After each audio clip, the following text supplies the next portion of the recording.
Hi, welcome you all to the fourth part of my lecture series on the first chapter of class 10th biology, that is life processes यानी कि जैव प्रक्रम. The topic of this session is nutrition in human beings.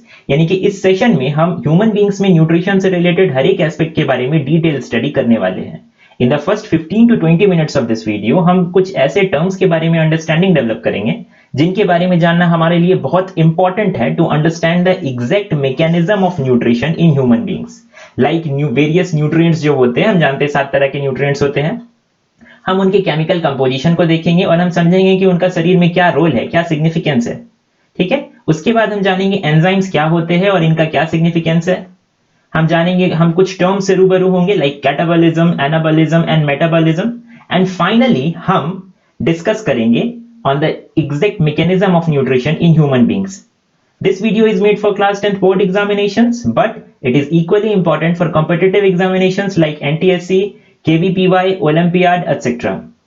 So this is Anand. You are watching 23.5 degrees. Let's start.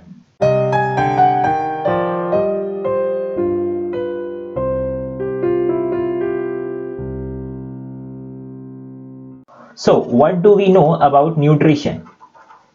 ये एक ऐसा process है जिसके through कोई लिविंग ऑर्गेनिज्म, फिर चाहे वो यूनिसेल्युलर हो लाइक अमीबा या मल्टीसेल्युलर हो लाइक ह्यूमन बीइंग्स या फिर एलिफेंट या कुछ और, फिर चाहे वो प्लांट हो या एनिमल हो, हर लिविंग ऑर्गेनिज्म जिस प्रोसेस के थ्रू ये इंश्योर करता है कि उस ऑर्गेनिज्म के हर एक सेल को न्यूट्रिएंट्स की कंटिन्यूअस सप्लाई बनी रहे. हम किन न्यूट्रिएंट्स की बात कर रहे हैं? Carbohydrate, lipid, protein, nucleic acid, mineral, water and vitamins. In nutrients की कंटिन्यूअस सप्लाई हर एक सेल को बनी रहे, उस प्रोसेस को हम न्यूट्रिशन कहते हैं. Now if we talk about human beings, तो हम में न्यूट्रिशन प्रोसेस 5 स्टेप्स में कंप्लीट होता है. सबसे पहले ingestion, then digestion, it is followed by absorption, then assimilation and finally egestion.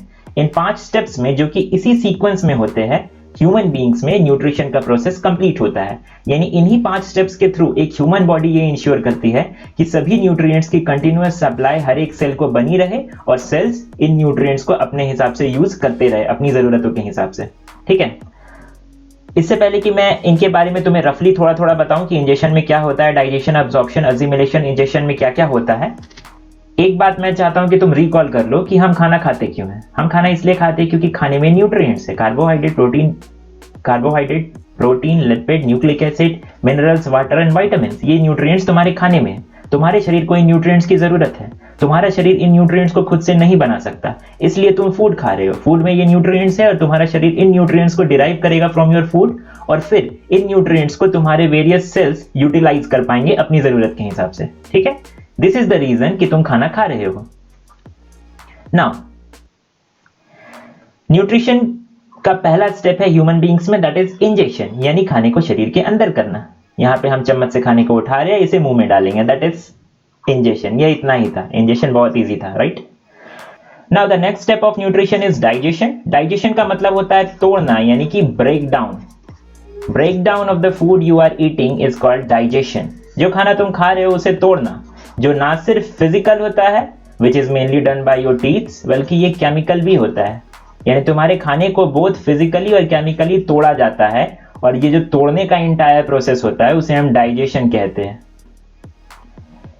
Physical तोड़ना तो तुम बहुत इजीली समझ जाओगे. खाने को मेनली तुम्हारे दांत द्वारा ही फिजिकल ब्रेक डाउन किया जाता है. अगर हम डाइजेशन के केमिकल पार्ट की बात करें तो यहां पर ढेर सारे न्यूट्रिएंट्स जो तुम्हारे फूड में है और इन न्यूट्रिएंट्स की तुम्हारे शरीर को जरूरत है. ठीक है. इन न्यूट्रिएंट्स को शरीर छोटे छोटे सिंपलर यूनिट्स में तोड़ता है, क्योंकि इन न्यूट्रिएंट्स का आगे आने वाली स्लाइड्स में हम देखेंगे कि इन न्यूट्रिएंट्स का साइज बहुत ज्यादा होता है, बहुत बड़े बड़े न्यूट्रिएंट्स होते हैं. इनफैक्ट इन न्यूट्रिएंट्स को हम मैक्रोमोलिक्यूल्स भी कहते हैं. ठीक है. इन न्यूट्रिएंट्स को हम मैक्रोमोलिक्यूल्स भी कहते हैं क्योंकि इनका साइज बहुत बड़ा बड़ा होता है. किनका? कार्बोहाइड्रेट, लिपिड, प्रोटीन और न्यूक्लिक एसिड का. और इतने बड़े बड़े मॉलिक्यूल्स को तुम्हारा शरीर अब्सॉर्ब नहीं कर सकता है, तो शरीर क्या करेगा? इन्हें छोटे छोटे सिंपलर यूनिट्स में तोड़ देगा.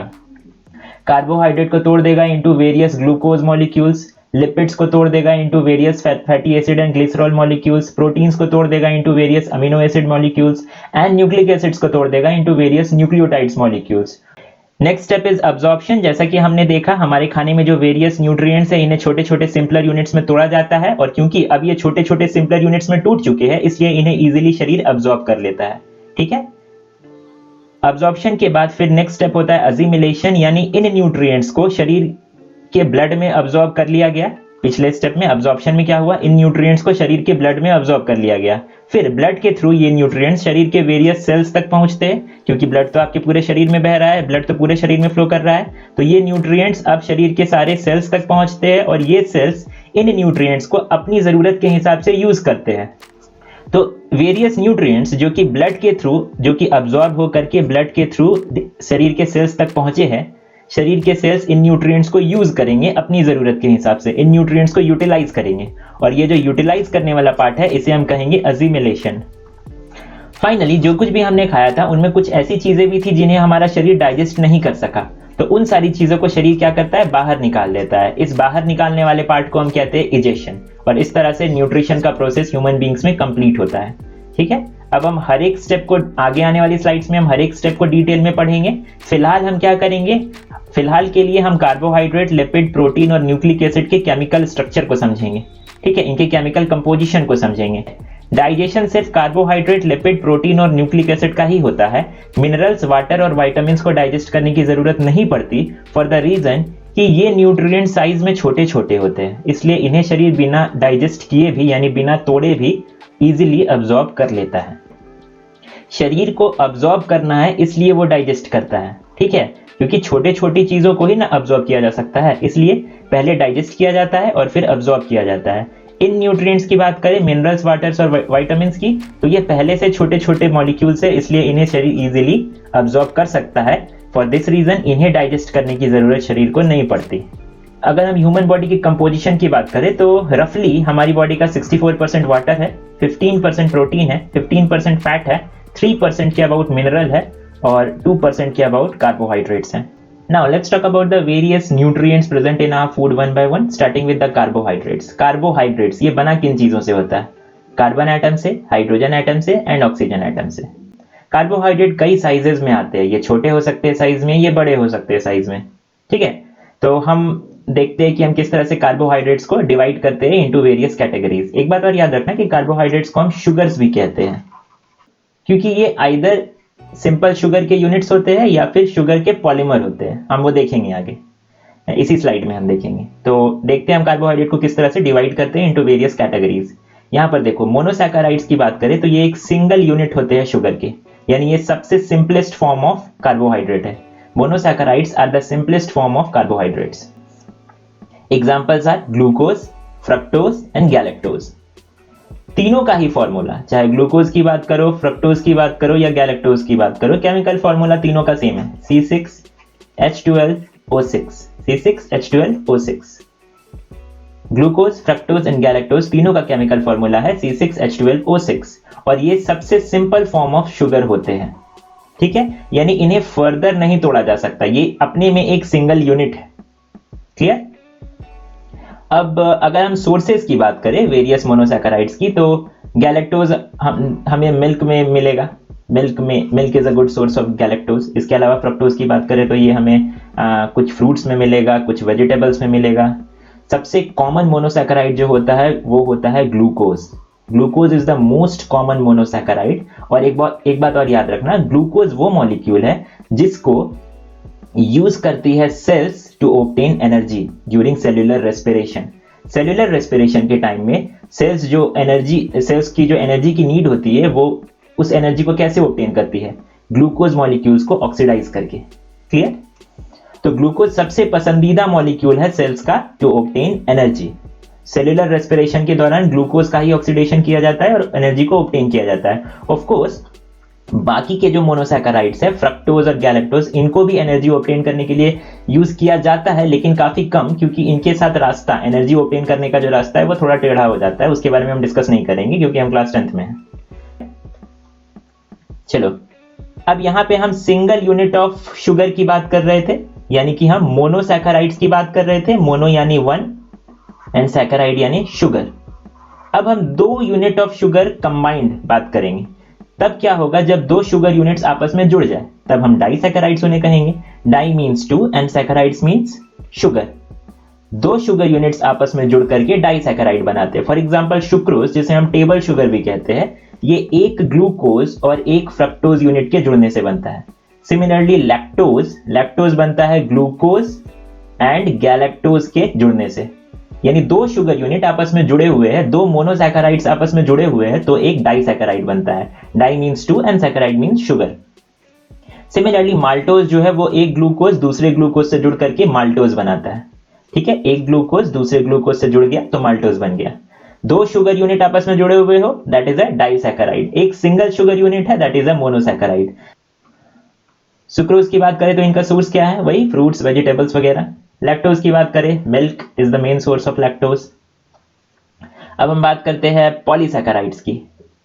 पॉली मतलब मेनी, ढेर सारे, सैकेराइड्स मतलब शुगर, यानी यहाँ पे ढेर सारे शुगर से जो आपस में जुड़े हुए हैं that is what we call a polysaccharide.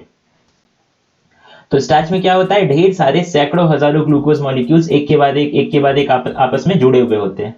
और स्टार्च का मेन रोल होता है वो प्लांट्स में होता है। प्लांट में क्या होता है ना, जब फोटोसिंथेसिस प्रोसेस के दौरान, हम पहले पढ़ भी चुके हैं, प्लांट्स ग्लूकोज बनाते हैं तो जो एक्सेस ग्लूकोज होता है उसे प्लांट स्टोर करके रखते हैं in the form of starch. Similarly अगर हम सेलुलोज की बात करें तो ये भी एक प्लांट्स में पाया जाने वाला कार्बोहाइड्रेट का फॉर्म है। ठीक है, स्टार्च की ही तरह सेलुलोज भी क्या है, प्लांट्स में पाया जाने वाला एक पॉलीसैकेराइड है। क्लियर, पॉलीसैकेराइड्स को हम कॉम्प्लेक्स कार्बोहाइड्रेट्स भी बोल सकते हैं या कॉम्प्लेक्स शुगर्स भी बोल सकते हैं, जो बोलना है बोलो। सेलुलोज भी स्टार्च की तरह सेलुलोज भी प्लांट्स में ही पाया जाता है और इसका मेन काम क्या होता है, देखो प्लांट्स में जो सेल्स होते हैं ना, उनका सेल वाल, अंदर ढेर सारे ऑर्गेनल है, उनके बारे में हम नहीं बात कर रहे, जो सेल वाल है ये सेलुलोज से ही बना होता है। और इसी सेलुलोज के कारण एक प्लांट के पास वो स्ट्रेंथ, वो रिजिडिटी, वो टफनेस होती है, याद रखना। अनलाइक अगर हम ह्यूमन बींग्स की बात करें या किसी और एनिमल की बात करें तो हमारे सेल्स क्या होते हैं, फ्लेक्सिबल होते हैं। ठीक है, लेकिन प्लांट को देखो, उनके सेल्स जो होते हैं वो काफी टफ होते हैं। प्लांट का ओवरऑल स्ट्रक्चर कितना टफ, कितना रिजिड होता है, लाइक और ये रिजिडनेस जो होती है, ये जो रिजिडिटी होती है, ये जो टफनेस होता है, ये जो स्ट्रेंथ होता है, वो प्लांट के पास सेलुलोज की प्रेजेंस के कारण होता है। और सेलुलोज कहाँ पाया जाता है, प्लांट सेल्स के सेल वाल में। प्लांट सेल्स का सेल वाल जो होता है वो सेलुलोज का ही बना होता है। अगर हम ग्लाइकोजन की बात करें तो प्लांट के पास जो एक्सेस ग्लूकोज होता है, जो वो फोटोसिंथेसिस के टाइम में बनाते हैं, उसे वो स्टार्च के फॉर्म में स्टोर करके रखते हैं। अगर हम एनिमल्स की बात करें तो most of the animals including human beings, हमारे पास जो एक्सेस ग्लूकोज होता है उसे हम ग्लाइकोजन के फॉर्म में स्टोर करके रखते हैं। ठीक है, एक्सेस ग्लूकोज को हम animals, most of the animals including human beings, glycogen के फॉर्म में स्टोर करके रखते हैं। वहीं प्लांट्स एक्सेस ग्लूकोज को स्टार्च के फॉर्म में स्टोर करके रखते हैं। क्लियर? और चाहे हम स्टार्च की बात करें, सेलुलोज की बात करें या ग्लाइकोजन की बात करें, ये तीनों ही क्या है, combination of hundreds of thousands of glucose molecules. सैकड़ों हजारों ग्लूकोज मॉलिक्यूल अलग अलग तरीके से जुड़े हुए हैं और वो स्टार्च फॉर्म कर रहे हैं, सेलुलोज फॉर्म कर रहे हैं, ग्लाइकोजन फॉर्म कर रहे हैं। क्लियर? एक बात और जान लो, सबसे कम सेलुलोज में तो ब्रांचेस नहीं होते, यानी जो ग्लूकोज मॉलिक्यूल जुड़े हुए आपस में, इसमें ब्रांचेस नहीं होता है सेलुलोज के केस में। स्टार्च के फॉर्म में थोड़ी बहुत तुम्हें ब्रांचेस देखने को मिल जाएगी, थोड़ी बहुत तुम्हें ब्रांचेस देखने को मिल जाएगी। ठीक है, ग्लाइकोजन के केस में ब्रांचेस सबसे अधिक होती है। ग्लाइकोजन का जो मॉलिक्यूल होता है इसमें ब्रांचेस ज्यादा होती है compare to the molecule of starch. Energy को स्टोर करके रखने के लिए, यानी एक्सेस ग्लूकोज को स्टोर करने के लिए प्लांट स्टार्च का यूज करते हैं, वहीं animals including human beings glycogen का यूज करते हैं। तो तुम इस बात को देखो कि जब पॉलीसैकेराइड जो साइज में बहुत बड़ा होता है उसका मेन यूज क्या है, एनर्जी को स्टोर करके रखना। ठीक है, वही मोनोसैकेराइड में भी बीइंग मोर स्पेसिफिक, हम ग्लूकोज की बात कर रहे हैं, इसका मेन काम है एक्ट करना as an instant source of energy. Cells को जब एनर्जी की जरूरत पड़ती है तो सेलुलर रेस्पिरेशन के दौरान वो इसी ग्लूकोज मॉलिक्यूल को ऑक्सीडाइज करते हैं, एनर्जी रिलीज होती है in the form of ATP और उस एनर्जी को यूज किया जाता है सेल्स के द्वारा। यानी कि एक सिंपल कंक्लूजन हम साइज के हिसाब से ये निकाल सकते हैं कि जब कार्बोहाइड्रेट बहुत छोटा है लाइक ग्लूकोज, तो वो एक्ट कर रहा है as an instant source of energy. जब कार्बोहाइड्रेट बहुत बड़ा हो गया लाइक पॉलीसैकेराइड्स, तो वो या तो एनर्जी रिजर्व के रूप में यूज होते हैं या फिर स्ट्रक्चरल कंपोनेंट फॉर्म करने के लिए यूज होते हैं। ठीक है, एनिमल्स में एक्सेस ग्लूकोज किस रूप में स्टोर किया जाता है, ग्लाइकोजन के फॉर्म में, यानी हम कह सकते हैं एक्सेस एनर्जी जो है वो ग्लाइकोजन के रूप में स्टोर करके रखते हैं एनिमल्स।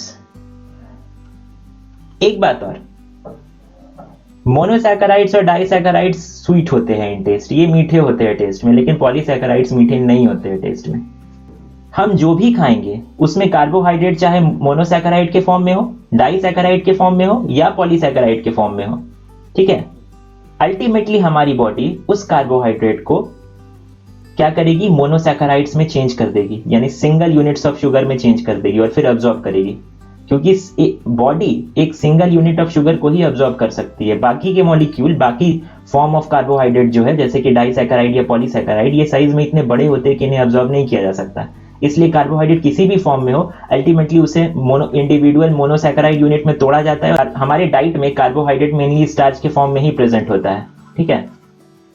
कार्बोहाइड्रेट मेनली हमारे डाइट में स्टार्च के फॉर्म में प्रेजेंट होता है। स्टार्च क्या है, ढेर सारे ग्लूकोज यूनिट्स है, सैकड़ों हजारों ग्लूकोज यूनिट है जो आपस में जुड़े हुए हैं। अब यहाँ पे ऑब्वियसली मैं 100, 150, 200 या 1000 ग्लूकोज यूनिट्स नहीं बना सकता था, तो मैंने सिर्फ 8, 9, 1, 2, 3, 4, 5, 6, 7, 8, 9 ही ग्लूकोज यूनिट्स बनाए हैं। लेकिन तुम इस बात को समझना कि स्टार्च में सैकड़ों हजारों ग्लूकोज यूनिट्स आपस में जुड़े हुए होते हैं। अब इतने बड़े मॉलिक्यूल को बॉडी कैसे अब्सॉर्ब करेगी, तो इसे जब डाइजेस्ट करेगी तो क्या करेगी, इसके सारे ग्लूकोज यूनिट्स को अलग कर देगी और फिर इन ग्लूकोज यूनिट्स को अलग अलग अब्सॉर्ब कर लेगी। देखो अब इन ग्लूकोज यूनिट्स को हमारी ब्लड स्ट्रीम में अब्सॉर्ब कर लिया गया है, ठीक है। क्योंकि इंडिविजुअल ग्लूकोज यूनिट्स जो है ये सब साइज में काफी छोटे हैं, तो इन्हें इजीली अब्सॉर्ब किया जा सकता है। लेकिन जब ये सब जुड़े हुए थे और स्टार्च फॉर्म कर रहे थे, ठीक है, जब ये सब स्टार्च के रूप में जुड़े हुए थे, तब इन्हें अब्सॉर्ब करना पॉसिबल नहीं था, क्योंकि इनका साइज बहुत बड़ा है।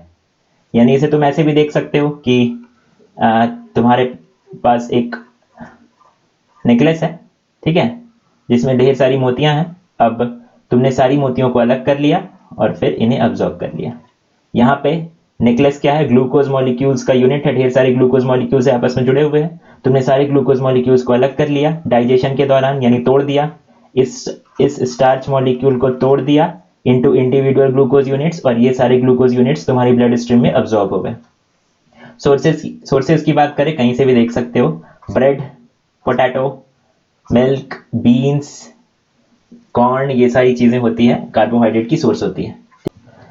Now let's talk about proteins. Just like polysaccharide के केस में हमने क्या देखा था कि सैकड़ों हजारों ग्लूकोज यूनिट्स आपस में जुड़े हुए हैं और एक पॉलीसैकेराइड को फॉर्म कर रहे हैं। यहाँ पे रिपीटिंग यूनिट क्या था, ग्लूकोज यूनिट था। ये ग्लूकोज यूनिट ही है जो बार बार रिपीट हो रहा है, ठीक है। तो इस पॉलीसैकेराइड को हम क्या कहेंगे, एक पॉलीमर कह सकते हैं। Polysaccharide is obviously an polymer. और यहाँ पे मोनोमर यूनिट, यानी कि जिस चीज के रिपीट होने से ये पॉलीसैकेराइड बन रहा है वो क्या है, ग्लूकोज। तो ग्लूकोज मॉलिक्यूल यहाँ पे मोनोमर यूनिट है और ये पॉलीसैकेराइड क्या है, एक पॉलीमर है, क्योंकि ये ग्लूकोज यूनिट्स के ही रिपीट होने से, सैकड़ों हजारों बार रिपीट होने से एक पॉलीसैकेराइड का मॉलिक्यूल बन रहा है। सिमिलरली अगर हम प्रोटीन्स की बात करें तो यहाँ पे जो मोनोमर यूनिट है, यानी वो यूनिट जो कि रिपीट हो रही है, वो अलग है। यहाँ पे हम रिपीटिंग यूनिट्स की बात करें तो वो अमाइनो एसिड्स है।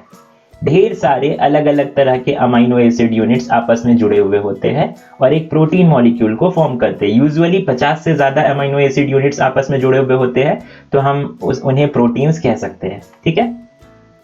तो यहाँ पर तुम देख सकते हो, मान लो ए एक अमाइनो एसिड है, ठीक है, बी एक दूसरा अमाइनो एसिड है, सी, डी, ई, एफ, जी, एच, आई, जे, के, इस तरह से ढेर सारे अमाइनो एसिड्स आपस में जुड़े हुए हैं, तो हम इसे क्या कहेंगे, प्रोटीन कहेंगे। यानी यहाँ पर रिपीटिंग यूनिट क्या है, अमाइनो एसिड्स है। अमाइनो एसिड ऐसे तो अगर हम ह्यूमन बॉडी की बात करें तो सैकड़ों तरह के अमाइनो एसिड्स हमारी बॉडी में पाए जाते हैं, लेकिन बॉडी प्रोटीन बनाने के लिए सिर्फ 20 तरह के अमाइनो एसिड का ही यूज करता है। यानी जितनी भी प्रोटीन्स हमारी बॉडी के अंदर है, and you will be surprise to know कि हमारी बॉडी के अंदर 10,000 से अधिक तरह के प्रोटीन्स हैं। ये सभी प्रोटीन इन्हीं 20 तरह के अमाइनो एसिड मॉलिक्यूल्स के आपस में जुड़ने से बनते हैं। Now if we talk about the function of proteins, तो ये क्या नहीं करते हैं, ये तुम्हारे शरीर का स्ट्रक्चरल कंपोनेंट है। तुम्हारे शरीर के जो मसल्स है वो प्रोटीन से बने हैं, बोन्स प्रोटीन से बने हैं, स्किन प्रोटीन से बने हैं, हेयर प्रोटीन से बने हैं, और भी जितने भी पार्ट है तुम्हारी बॉडी में, जो भी सेल्स है, हर एक सेल, हर एक टिश्यू, ठीक है, वो सभी मेनली प्रोटीन से ही बना होता है। You will be surprise to know कि तुम्हारे शरीर में लगभग, मैंने पहले भी बताया था, 80 ट्रिलियन के आसपास सेल्स है। ये एक बहुत ही ह्यूज नंबर है और हर एक सेल में हर सेकेंड लगभग 1 लाख केमिकल रिएक्शंस हो रहे होते हैं। और इन सभी केमिकल रिएक्शंस को जो स्पीड अप करता है, यानी इनकी स्पीड को बढ़ाता है, जो खास तरह के मॉलिक्यूल्स इन सभी केमिकल रिएक्शंस की स्पीड को बढ़ाते हैं, उन्हें हम एंजाइम्स कहते हैं। और सारे एंजाइम्स प्रोटीन से ही बने होते हैं एक्सेप्ट वन, उसके बारे में हम आगे जानेंगे। जितने भी एंजाइम है एक को छोड़ करके वो सभी प्रोटीन्स होते हैं। और एंजाइम्स का काम क्या होता है, हमारे शरीर के अंदर जो बहुत ही ह्यूज नंबर ऑफ रिएक्शन हो रहे हैं हर सेकेंड, उन रिएक्शंस को स्पीड अप करना, उनको तेज रखना। ठीक है, एंजाइम्स का यही रोल होता है। आगे हम एंजाइम्स पर के बारे में भी पढ़ेंगे इसी वीडियो में। इसके अलावा प्रोटीन्स हीमोग्लोबिन को फॉर्म करते हैं। हीमोग्लोबिन क्या करता है, प्रोटीन्स हीमोग्लोबिन को फॉर्म करते हैं। हीमोग्लोबिन क्या करता है, ऑक्सीजन को कैरी करता है from your lungs to various part of the body. ठीक है, यही हीमोग्लोबिन का मेन फंक्शन है। तुम्हारी बॉडी में 10,000 से भी अधिक प्रोटीन है अलग अलग तरह के, और अलग अलग तरह के प्रोटीन्स का अलग अलग रोल है। सोचो ये कितने इंपॉर्टेंट है और ये कितनी वैरायटी में आते हैं। क्लियर? मेनली देखो, प्रोटीन्स जो होते हैं हम जानते हैं कि वो 20 खास तरह के अमीनो एसिड्स है, उन्हीं के जुड़ने से आपस में बनते हैं। ठीक है, इन 20 में से 9 अमीनो एसिड्स जो होते हैं ना, उन्हें हम एसेंशियल अमीनो एसिड्स कहते हैं। वो इसलिए क्योंकि इन्हें हमारी बॉडी बना नहीं सकती। इन 9 अमीनो एसिड्स को हमारी बॉडी नहीं बना सकती, तो वो इन्हें कहां से लाएगी, ओब्वियसली फूड से लाएगी, जो हम खा रहे हैं उससे लाएगी। ठीक है, बाकी के जो 11 अमीनो एसिड्स है उन्हें हम नॉन एसेंशियल अमीनो एसिड्स कहते हैं, क्योंकि इन्हें हमारी बॉडी बना सकती है, सिंथेसाइज कर सकती है। अगर फूड से ना भी मिले तो भी हमारी बॉडी इन्हें सिंथेसाइज कर सकती है। हमारे शरीर में कई तरह के हार्मोन्स भी है। ठीक है, उनमें से कई सारे हार्मोन्स है जो कि प्रोटीन्स के ही बने होते हैं। और हार्मोन्स का काम क्या होता है, they act like chemical messenger. Chemically signals को एक जगह से दूसरी जगह भेजने के लिए शरीर क्या करता है, हार्मोन्स का यूज करता है। तो प्रोटीन्स हार्मोन्स फॉर्म करते हैं, ढेर सारे एंजाइम्स जो हमारी बॉडी में है, ठीक है, वो सभी प्रोटीन के बने होते हैं एक को छोड़ करके। क्लियर? हमारे बॉडी का जो मेन स्ट्रक्चरल कंपोनेंट है वो क्या है, प्रोटीन है। मसल, बोन, स्किन, हेयर और बाकी सारे पार्ट्स मेनली प्रोटीन से ही बने होते हैं। इसके अलावा प्रोटीन के और भी ढेर सारे रोल्स हैं जिनके बारे में हम आगे जो नेक्स्ट चैप्टर से क्लास 10th में उनमें पढ़ेंगे। ठीक है,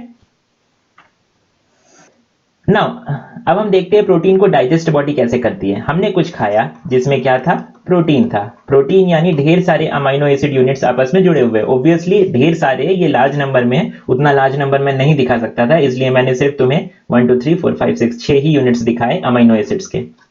ठीक है, इतने बड़े मॉलिक्यूल को हमारी बॉडी अब्सॉर्ब नहीं कर सकती, डायरेक्टली तो नहीं कर सकती क्योंकि ये काफी बड़ा मॉलिक्यूल है। तो क्या करेगी बॉडी, पहले इंडिविजुअल अमीनो एसिड यूनिट्स को तोड़ देगी। देखो बॉडी ने तोड़ दिया, यानी डाइजेस्ट किया इस प्रोटीन मॉलिक्यूल को। सारे इंडिविजुअल अमीनो एसिड्स यूनिट्स अलग हो गए। अब इन्हें बॉडी इजीली अब्सॉर्ब कर सकती है इनटू द ब्लड स्ट्रीम, क्योंकि इंडिविजुअल अमीनो एसिड्स का साइज जो है वो काफी छोटा है compare to the size of this protein. ठीक है, एक बार जब सारे अमीनो एसिड्स ब्लड के अंदर जा चुके हैं, अब देखो बॉडी चाहे तो अपने हिसाब से इन्हें दोबारा से जोड़ करके नए तरह के प्रोटीन बना ले। ठीक है, बॉडी चाहे तो इन्हें दोबारा से इन्हें जोड़ करके एक नया तरह का प्रोटीन बना ले। एक बात याद रखना, प्रोटीन्स क्या है, ढेर सारे अमीनो एसिड्स आपस में जुड़े हुए हैं, और यहाँ पे सीक्वेंस बहुत मैटर करता है। ऑल्दो 50 से ज्यादा अमीनो एसिड्स होते हैं, तो मैं समझाने के लिए मैं फिर से बता रहा हूं। मान लो कि एक प्रोटीन है जो कि इन ABCD 4 अमीनो एसिड्स आपस में जुड़े हुए, 4 नहीं होते हैं, लार्ज नंबर में होते हैं, तो मैं समझाने के लिए मैं 4 दिखा रहा हूं। ठीक है, अब यहाँ पे सीक्वेंस बहुत मैटर करता है। अगर ABCD ये इस खास सीक्वेंस में जुड़े हुए हैं और ये मान लो एक प्रोटीन फॉर्म कर रहे हैं जिसे हमने नाम दे दिया मान लो P1, तो अगर हम इस सीक्वेंस को चेंज कर देना तो हमें एक दूसरे तरह का प्रोटीन मिलेगा जिसका बिल्कुल अलग फंक्शन होगा। यानी B के जगह पे C कर दो और C की जगह पे B कर दो, तो अब ये नया तरह का प्रोटीन हो गया। यानी अमीनो एसिड का क्या पोजीशन है इस चेन में, ये बहुत इंपॉर्टेंस रखता है। ठीक है, अगर अमीनो एसिड के सीक्वेंस को हम आगे पीछे कर दे तो हमें नया, हर बार जब हम किसी भी अमीनो एसिड के पोजीशन को आगे पीछे कर देंगे तो हमें एक नए तरह का प्रोटीन मॉलिक्यूल मिलेगा जिसका एक अलग रोल होगा हमारी बॉडी के मेटाबॉलिज्म में, हमारी बॉडी के अंदर। ठीक है, याद रखना 11 नॉन एसेंशियल अमीनो एसिड्स होते हैं, क्योंकि इन्हें नॉन एसेंशियल यानी इनकी उतनी जरूरत नहीं होती है बॉडी को हमारे डाइट से, जो हम खा रहे हैं उससे, क्योंकि इन्हें बॉडी खुद बना सकती है। नॉन एसेंशियल होते हैं, इन्हें बॉडी नहीं बना सकती, तो फिर बॉडी क्या करेगी, इन्हें हमारे डाइट से लेती है। अब बॉडी के पास क्या, बॉडी को अल्टीमेटली मिलता क्या है, डाइजेशन के बाद ढेर सारे अमीनो एसिड्स मिलते हैं। अब इन्हें जोड़ करके बॉडी अपने मन मुताबिक नए तरह के प्रोटीन बना लेती है। Clear? I hope you got it. एक लास्ट पॉइंट मैं यहाँ पे क्लियर करना चाहूंगा, सॉरी मेरा एक्सप्लेनेशन हमेशा लंबा हो जाता है। जो नॉन वेजिटेरियन सोर्सेज होते हैं ना प्रोटीन के, ये ना सिर्फ रिच होते हैं इन प्रोटीन, बल्कि इनमें सभी असेंशियल जो नॉन असेंशियल अमाइनो एसिड्स होते हैं वो भी प्रेजेंट होते हैं। ठीक है, तो ये बहुत बेटर सोर्स होते हैं, they are much better source of protein than vegetarian sources. क्योंकि वेजिटेरियन सोर्स, एक तो प्रोटीन नॉर्मली कम होता है वेजिटेरियन सोर्सेज में, दूसरा मान लो कोई वेजिटेरियन सोर्स प्रोटीन में रिच भी है तो भी उसमें वैरायटी बहुत कम होती है। ठीक ना, यानी जो प्रोटीन वेजिटेरियन सोर्सेज में पाए जाते हैं उनमें किसी एक वेजिटेरियन सोर्स को खा करके, ठीक है, तुम्हें सारे असेंशियल प्रोटीन्स नहीं मिलेंगे। यानी तुम्हें एक वैरायटी ऑफ फूड खाना पड़ेगा अगर तुम एक वेजिटेरियन हो तो, to obtain all the essential amino acids. ठीक है, तो कंप्लीट सोर्स ऑफ प्रोटीन जो नॉन वेजिटेरियन चीजें होती है वही होती है, वहीं जो वेजिटेरियन चीजें होती है वो कंप्लीट सोर्स ऑफ प्रोटीन नहीं होती है, क्योंकि वेजिटेरियन सोर्सेज में सभी असेंशियल अमाइनो एसिड्स नहीं प्रेजेंट होते, even if they are rich in protein. इनमें जो अमाइनो एसिड्स की वैरायटी होती है वो बहुत कम होती है। ठीक ना, स्पेशली हम असेंशियल अमाइनो एसिड्स की बात कर रहे हैं, क्योंकि बाकी जो 11 नॉन असेंशियल है इन्हें तो बॉडी बना ही लेता है। ठीक है, तो एक खास वेजिटेरियन चीज को खा करके तुम ये एक्सपेक्ट नहीं कर सकते कि तुम्हारी बॉडी को ये 9 के 9 अमाइनो एसिड्स मिल जाएंगे उस वेजिटेरियन चीज में मौजूद प्रोटीन को तोड़ करके। वहीं अगर तुम नॉन वेजिटेरियन चीज खा रहे हो तो उसमें जो प्रोटीन प्रेजेंट है उसको तोड़ करके बॉडी को ये सभी 9 के 9 अमाइनो एसिड्स मिल जाते हैं, जो कि असेंशियल है बॉडी के लिए, क्योंकि बॉडी इन्हें खुद नहीं बना सकती है। Now let's talk about lipids. Just like proteins के केस में हमने क्या देखा था कि ढेर सारे अमाइनो एसिड्स आपस में मिल करके, मान लो पहला अमाइनो एसिड है, दूसरा है, सिमिलरली तीसरा है, एंड सो ऑन, ढेर सारे अमाइनो एसिड्स मिल करके एक प्रोटीन मॉलिक्यूल फॉर्म करते हैं। और जैसे ही अमाइनो एसिड्स का सीक्वेंस चेंज करोगे तो तुम्हें एक नए तरह का प्रोटीन मिलेगा with a different role, different function. ठीक है, प्रोटीन्स क्या होते थे? मैक्रोमोलिक्यूल्स होते थे। इन्हें हम पॉलीमर्स भी कह सकते हैं। पॉलीमर्स क्या होते हैं? बहुत लार्ज मॉलिक्यूल्स होते हैं जिनमें कोई खास एक यूनिट होता है जो कि बार बार रिपीट होता है। इस रिपीट होने वाले यूनिट को हम कहते हैं मोनोमर। तो प्रोटीन्स के केस में जो मोनोमर यूनिट था वो क्या थे? अमाइनो एसिड्स, क्योंकि यही बार बार रिपीट होकर के एक प्रोटीन मॉलिक्यूल को फॉर्म कर रहे थे। सिमिलरली कार्ब्स के केस में हमने देखा कि कार्ब्स भी क्या है? कार्बोहाइड्रेट भी क्या है? पॉलीमर्स है। और कार्बोहाइड्रेट के केस में जो चीज रिपीट हो रही थी वो थे ग्लूकोज। अगर हम पॉलीसैकेराइड की बात करें, हम स्टार्च की बात करें, ठीक है, तो वहां पे कौन सी चीज रिपीट हो रही थी? ग्लूकोज। तो ग्लूकोज वहां पे मोनोमर था। क्लियर? तो प्रोटीन और कार्बोहाइड्रेट क्या है? पॉलीमर्स है। Now in case of lipids, lipids को हम पॉलीमर नहीं कह सकते, क्योंकि यहाँ पे ऐसा नहीं कि कोई सिंगल कोई मोनोमर यूनिट है वो बार बार रिपीट होकर के लिपिड को फॉर्म करेगा, ऐसा नहीं है। फिर भी लिपिड मैक्रोमोलिक्यूल्स होते हैं, इसमें कोई डाउट नहीं है, ये बहुत बड़े मॉलिक्यूल्स होते हैं, इसलिए शरीर को इन्हें डाइजेस्ट करने की जरूरत पड़ती है। अगर ये छोटे मॉलिक्यूल्स होते तो इन्हें डाइजेस्ट करने की जरूरत नहीं पड़ती। जस्ट लाइक देखो, और भी न्यूट्रिएंट्स होते हैं हमारे फूड में, जैसे वाटर, जैसे मिनरल्स, जैसे वाइटामिन, ये सभी छोटे छोटे मॉलिक्यूल्स होते हैं, तो इन्हें शरीर डाइजेस्ट नहीं करता। लेकिन लिपिड्स बड़े मॉलिक्यूल्स होते हैं, हालांकि ये पॉलीमर्स नहीं होते, क्योंकि इनमें क्या होता है? कोई मोनोमर यूनिट नहीं होता है जो बार बार रिपीट होकर के एक लिपिड के मॉलिक्यूल को फॉर्म करे। ठीक है, एक और बात, लिपिड्स जनरली हम उन सारे मॉलिक्यूल्स के लिए यूज करते हैं ना जो कि बहुत ज्यादा सॉल्युबल नहीं होते हैं वाटर में। लिपिड्स वो मॉलिक्यूल्स होते हैं जो कि ओवरऑल आप देखोगे तो ये हाइड्रोफोबिक होते हैं इन नेचर, यानी वाटर फियरिंग होते हैं। क्लियर?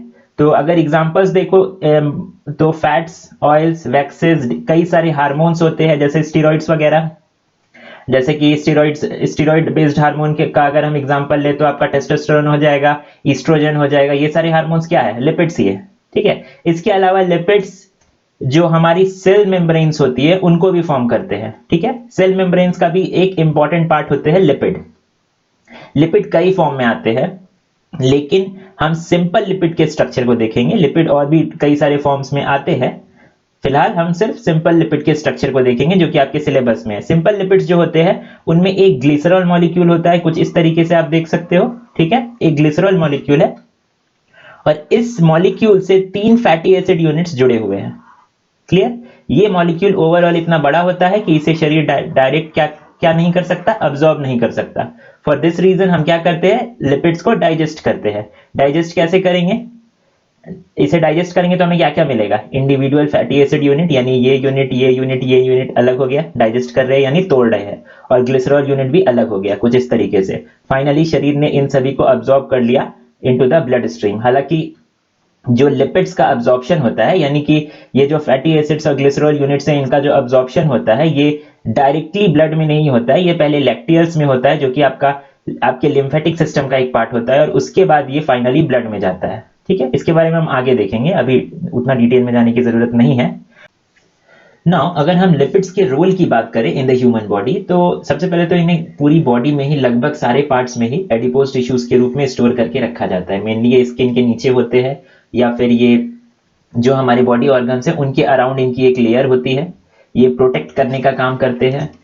इसके अलावा स्किन के नीचे भी ये एडिपोज टिश्यूज के रूप में स्टोर्ड होते हैं, और वहां पर इनका मेन रोल होता है क्या, एक्सटर्नल एक्सट्रीम कंडीशन से शरीर को बचाना, जैसे एक्सटर्नल हीट से बचाना, क्योंकि लिपिड्स जो होते हैं they act as a very good insulator. ठीक है, इसके अलावा ढेर सारे हार्मोन्स होते हैं जो कि स्टेरॉइड्स होते हैं, वो भी लिपिड्स ही होते हैं। वैक्सेस, ऑयल्स, ढेर सारे फॉर्म में लिपिड्स पाए जाते हैं हमारे शरीर में, और कुछ स्पेशल टाइप के लिपिड्स होते हैं वो सेल मेम्ब्रेन को भी फॉर्म करते हैं। सेल में जो मेम्ब्रेन्स होती है उन्हें भी ये लिपिड्स फॉर्म करते हैं। Now we will talk about enzymes. देखो, जैसा कि मैंने इस चैप्टर के फर्स्ट पार्ट में तुम्हें बताया था कि हमारे शरीर में on an average 80 trillion cells होते हैं। इनमें से हर एक सिंगल सेल में हर सेकेंड लगभग 1 लाख केमिकल रिएक्शंस हो रहे हैं। सोचो कितने ह्यूज नंबर में हर सेकेंड तुम्हारे शरीर के अंदर केमिकल रिएक्शंस हो रहे हैं। अब ये कौन इंश्योर करे कि ये केमिकल रिएक्शंस स्मूथली हो रहे हैं, टाइमली मैनर में कंप्लीट हो रहे हैं? ये इंश्योर करने का काम एक खास तरह के प्रोटीन मॉलिक्यूल्स करते हैं, जिन्हें हम एंजाइम्स कहते हैं। यानी जितने भी एंजाइम्स होते हैं वो प्रोटीन होते हैं। ठीक है, जितने भी एंजाइम्स होते हैं वो प्रोटीन होते हैं, और इनका काम होता है शरीर में जो भी रिएक्शंस हो रही है उनके स्पीड को बढ़ा देना, कई गुना बढ़ा देना। यानी एक मान लो कोई रिएक्शन है जो कि ऐसे तो उस रिएक्शन को होने में 30 दिन लगते हैं, लेकिन एंजाइम के कारण, किसी खास एंजाइम के कारण वो रिएक्शन हो जाता है 4 से 5 घंटे में। या कोई और रिएक्शन है, कई सारे रिएक्शंस ऐसे हैं जो कि सालों में कंप्लीट होंगे अगर उस रिएक्शन में एंजाइम मदद ना करे। तो एंजाइम का काम होता है किसी रिएक्शन की स्पीड को बहुत ज्यादा बढ़ा देना। ये कुछ और नहीं, ये बायोलॉजिकल कैटलिस्ट होते हैं, यानी हमारे शरीर के अंदर पाए जाने वाले कैटलिस्ट होते हैं। यानी हमारे शरीर के अंदर पाए जाने वाले कैटलिस्ट जो कि शरीर के अंदर होने वाली रिएक्शंस की स्पीड को कई गुना बढ़ा देते हैं, ये इंश्योर करने के लिए कि हम हेल्दी रहे, हम सर्वाइव कर पाए। यानी मान लो तुमने फूड खाया, फूड से तुम्हें एनर्जी चाहिए, ये सब कुछ केमिकल रिएक्शंस के थ्रू ही होगा। ठीक है, तो अगर फूड को डाइजेस्ट करने वाले एंजाइम तुम्हारे शरीर में एब्सेंट है, तो हो सकता है उस फूड को बिना एंजाइम के डाइजेस्ट होने में सालों लग जाए। अब सालों तक तुम्हारी बॉडी वेट नहीं करेगी एनर्जी लेने के लिए। ठीक है, तो एंजाइम्स, अगर मान लो उस खास चीज को डाइजेस्ट करने वाले एंजाइम्स तुम्हारे शरीर में हैं, तो वो 3 से 5 घंटे में या 7 घंटे में उस चीज को डाइजेस्ट कर देंगे और एनर्जी को तुम्हारी बॉडी को दे देंगे। तो एंजाइम का होना बहुत इंपॉर्टेंट है। Now another important point about enzymes is that they are very specific in action, like lock and key. जिस तरह से एक चाबी एक ताले को खोलेगी, उस ताले के अलावा वो किसी और ताले को नहीं खोल सकती है। ठीक है, एग्जैक्टली सेम तरीके से एंजाइम्स भी काम करते हैं। ये हाईली स्पेसिफिक होते हैं। एक एंजाइम एक खास केमिकल रिएक्शन को ही स्पीड अप कर सकता है, यानी उसकी स्पीड को कई गुना बढ़ा सकता है, लेकिन बाकी किसी भी और रिएक्शन पर इसका कोई असर नहीं पड़ेगा। एक और बात, एंजाइम्स जो होते हैं ये यूज नहीं होते किसी केमिकल रिएक्शन में। जस्ट लाइक मान लो नेल कटर है, नेल कटर से तुमने नाखून काटा, तो ऐसा नहीं है कि नेल कटर खत्म हो गया। ठीक है, नेल कटर को एंजाइम मानो, तो अब इससे तुम दोबारा से नाखून काट सकते हो, तिबारा से नाखून काट सकते हो, यानी नेल कटर पे कोई फर्क नहीं पड़ रहा है। ठीक है, और तुम्हारे नाखून भी कटते जा रहे हैं। सिमिलरली एंजाइम्स जो होते हैं ये ऐसा नहीं है कि यूज होते हैं किसी रिएक्शन में, ये अपना काम करते चले जाते हैं। ठीक है, ये किसी रिएक्शन में डायरेक्टली पार्टिसिपेट नहीं करते, यानी एंजाइम्स में कोई केमिकल चेंज नहीं आता ड्यूरिंग अ रिएक्शन। इनका काम होता है रिएक्शन को स्पीड अप कर देना, उस रिएक्शन को बढ़ा देना। ठीक है, उस रिएक्शन की स्पीड को बढ़ा देना, सॉरी। एक और बात, ना सिर्फ ये स्पेसिफिक होते हैं अबाउट द सबस्ट्रेट। सबस्ट्रेट क्या होता है? मान लो कि एक खास एंजाइम है जो कि A+B C+D इस रिएक्शन की स्पीड को बढ़ा रहा है। ठीक है, एक खास एंजाइम है, तो जिन रिएक्टेंट्स पे ये एंजाइम काम कर रहा है इन्हें हम सबस्ट्रेट कहेंगे। जो रिएक्टेंट्स है वो इस एंजाइम के लिए सबस्ट्रेट है, क्योंकि इन्हीं रिएक्टेंट्स पे ये एंजाइम काम करता है, और इन रिएक्टेंट्स से ये एंजाइम क्या बनाता है? प्रोडक्ट बनाता है।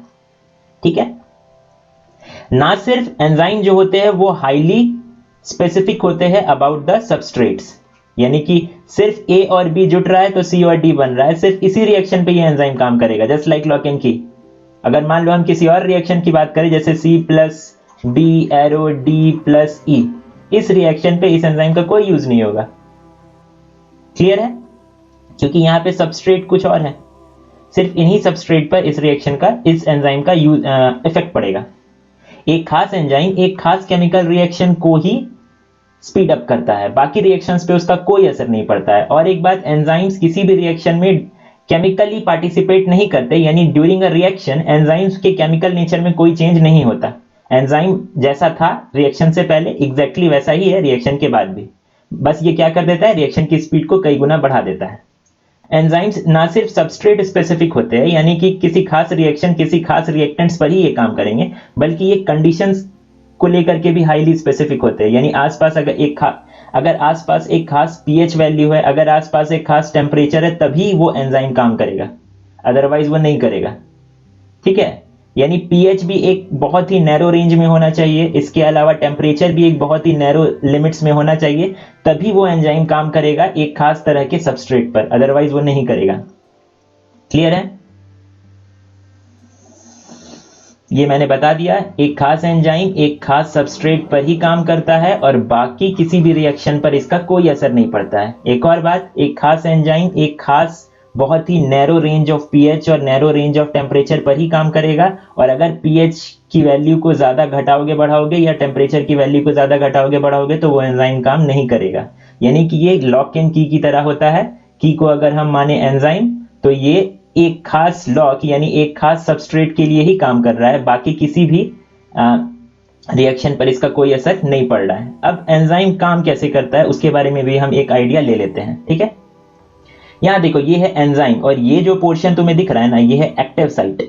यहीं पर आकर के सबस्ट्रेट मॉलिक्यूल्स यानी कि रिएक्टेंट जो होते हैं वो यहीं पर आकर के एंजाइम से जुड़ जाते हैं। जैसा कि तुम यहाँ पे देख रहे हो, ये जो एक्टिव साइट है इसका एक खास शेप है जो कि एग्जैक्टली मैच होना चाहिए इस सबस्ट्रेट मॉलिक्यूल से यहाँ पर। ठीक है, ये सबस्ट्रेट मॉलिक्यूल क्या क्या होंगे, आकर के जुट जाएंगे। देखो यहाँ पे जुट गया, इसे हम कहते हैं एंजाइम सबस्ट्रेट कॉम्प्लेक्स, फिर हो जाएगा एंजाइम प्रोडक्ट कॉम्प्लेक्स, और फाइनली इस रिएक्शन में हो क्या रहा था, इस रिएक्शन में तोड़ा जा रहा था। एक मॉलिक्यूल था हमारे पास ये, इसे तोड़ने का काम एक खास एंजाइम के द्वारा किया जा रहा था। इस एंजाइम ने क्या किया, यहां पर एक एक्टिव साइट है जिसका शेप एग्जैक्टली मैच कर रहा है इस शेप से, तभी तो ये यहां पे आके फिक्स हो पाएगा। और फाइनली क्या हुआ, इसको तोड़ करके दो प्रोडक्ट बना दिया गया केमिकल रिएक्शन में। यानी इस मॉलिक्यूल को अगर हम ए माने तो बी, ये वाला बी बना और ये वाला मान लो सी बना। यही केमिकल रिएक्शन है, ए एरो बी प्लस सी। यहाँ पे एंजाइम का काम क्या है, एंजाइम तोड़ दे रहा है, यानी एंजाइम जो है ये मॉलिक्यूल ए को तोड़ रहा है इनटू बी एंड सी, और इस स्पीड को काफी, इस रिएक्शन को काफी स्पीड अप कर दे रहा है। क्लियर? एक और चीज, अगर कोई मॉलिक्यूल टूट रहा है इनटू स्मॉलर मॉलिक्यूल्स तो उसे हम कहते हैं कैटाबॉलिज्म या कैटाबॉलिक रिएक्शन। कैटाबॉलिक रिएक्शन, अगर कोई मॉलिक्यूल टूट रहा है इनटू स्मॉलर यूनिट्स तो उसे हम कहेंगे कैटाबॉलिक रिएक्शन। और कैटाबॉलिक रिएक्शन में एनर्जी रिलीज होती है यूजुअली। ठीक है, जनरली कैटाबॉलिक रिएक्शंस में एनर्जी रिलीज होती है। On the other hand enzymes सिर्फ तोड़ने का काम नहीं करते हैं, ढेर सारे केमिकल रिएक्शंस है जिसमें कि सबस्ट्रेट्स जुट भी रहे हैं, यानी रिएक्टेंट्स जुट भी रहे हैं। ठीक है, तो वहां पे एंजाइम जोड़ने का भी काम कर रहे हैं। जैसे कि यहाँ पे तुम देख सकते हो, दो रिएक्टेंट है, यानी इस एंजाइम के लिए दो सबस्ट्रेट है, एक सबस्ट्रेट ये है और एक सबस्ट्रेट ये है, इन्हीं दोनों पे ये काम करेगा। इन दोनों पे के लिए ये क्यों काम कर रहा है, क्योंकि यहाँ पे शेप एग्जैक्टली मैच हो रहा है इससे यहाँ पे और इससे यहाँ पे। ठीक है, अब देखो ये दोनों ही मॉलिक्यूल क्या हुए, आकर के जुट गए। अब यहाँ पे एंजाइम सबस्ट्रेट कॉम्प्लेक्स बना और फाइनली इन दोनों को जोड़ दिया गया इनटू अ सिंगल मॉलिक्यूल। ठीक है, तो यहाँ पे इस रिएक्शन को हम कहेंगे एनाबॉलिक रिएक्शन। एनाबॉलिक रिएक्शन क्यों, क्योंकि यहाँ पे मॉलिक्यूल्स को जोड़ करके एक बड़ा मॉलिक्यूल को फॉर्म किया जा रहा है। ठीक है, मॉलिक्यूल्स को जोड़ा जा रहा है, और जब मॉलिक्यूल्स को जोड़ा जाता है तब एनर्जी स्पेंड करनी पड़ती है, यानी उसमें एनर्जी की जरूरत होती है। ठीक है, एनाबॉलिक रिएक्शन का एक परफेक्ट एग्जांपल हो जाएगा फोटोसिंथेसिस, जहां पे कार्बन डाइऑक्साइड और वाटर को जोड़ करके क्या बनाया जाता है, C6H12O6, यानी कि क्या, ग्लूकोज। ठीक है, ये एनाबॉलिक रिएक्शन का बेस्ट और एंड मोस्ट ऑब्वियस एग्जांपल होगा। कैटाबॉलिक रिएक्शन का example cellular respiration. Cellular respiration में जो रिएक्शन होता है वो कैटाबॉलिक रिएक्शन का बेस्ट एग्जांपल है। देखो, एक चीज मैंने तुम्हें बताया था कि अगर पीएच ज्यादा घटाओगे बढ़ाओगे या टेम्परेचर ज्यादा घटाओगे बढ़ाओगे तो एंजाइम काम करना बंद कर देगा। वो इसलिए ना, क्योंकि एक एंजाइम, जिस तरह से देखो चाबी और ताले को अगर तुम समझो तो चाबी का एक स्पेसिफिक शेप होता है, एक खास शेप होता है जो कि फिक्स होता है लॉक के अंदर। अगर उस शेप को तुम चेंज कर दो तो फिर वो ताले को नहीं खोल पाएगा। सिमिलरली यहाँ पे एंजाइम का भी जो ये एक्टिव साइट है, ये एक खास शेप में अगर ये शेप चेंज हो गया तो फिर ये इस रिएक्टेंट पे काम ही नहीं कर पाएगा, राइट। इसलिए हम कहते हैं कि एंजाइम्स हाईली स्पेसिफिक होते हैं इन नेचर, ठीक है। अगर तुम टेम्परेचर को ज्यादा घटाओगे बढ़ाओगे या पीएच को ज्यादा घटाओगे बढ़ाओगे तो भी ये जो शेप है ये चेंज हो जाएगा और फिर ये इस सबस्ट्रेट पे ये एंजाइम काम कर ही नहीं पाएगा।